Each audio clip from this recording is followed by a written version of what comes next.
Datta Groover is in the house, and we have an important question on communication and relationships for him today.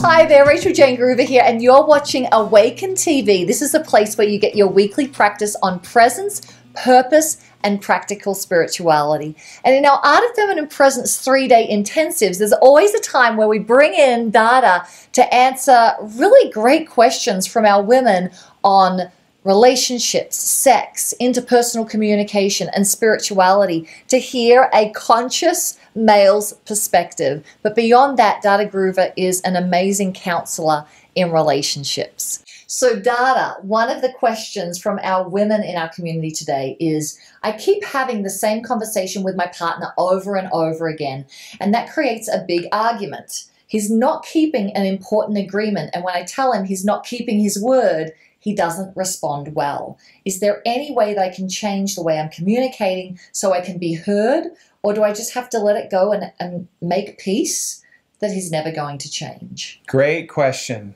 And I believe that's one that a lot of people have. It's one that we get fairly often, and I really feel that, that can be a tough thing to have to go through, whether an agreement's broken or whether it's bad or things are not being met, expectations and so on. That can be pretty difficult.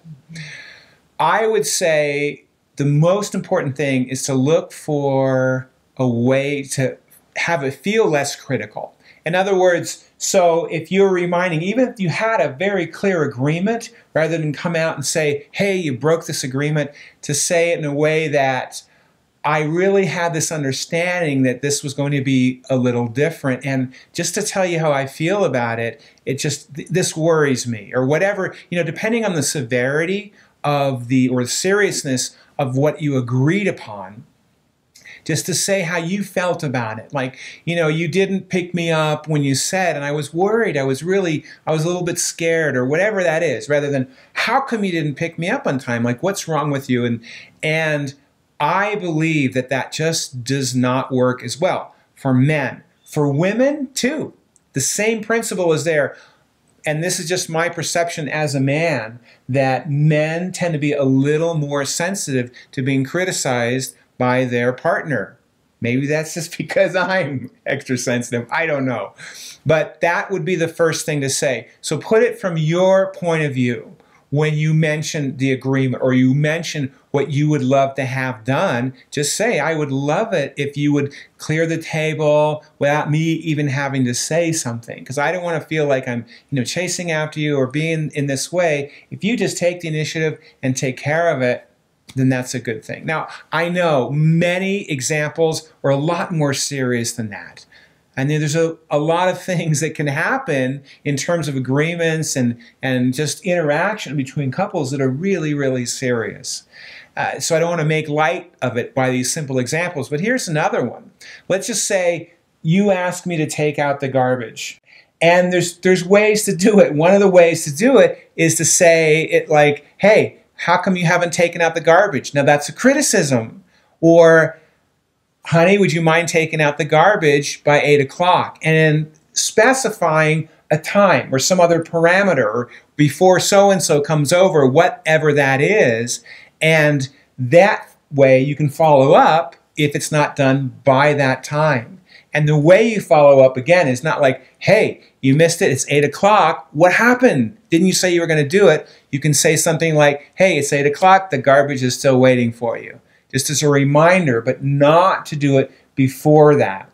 So both things are there. To make it clear, make the parameters there, and don't make it like a criticism. And again, I think that would work wonders. So it's just a matter of not being in that place of, I need to correct you, but to say how you feel about it and how it works for you. So now we want to hear from you. What question do you have for Datta? Because he is going to be coming back to Awaken TV soon, and we want to know what questions that he can answer for you. All of the interaction happens over at Rachael-Jayne.com. So head over there now and post a comment or your question for Datta below. And if you like this video, subscribe to this channel and share it with those that you love, that you care about, who are also on a personal and spiritual development path.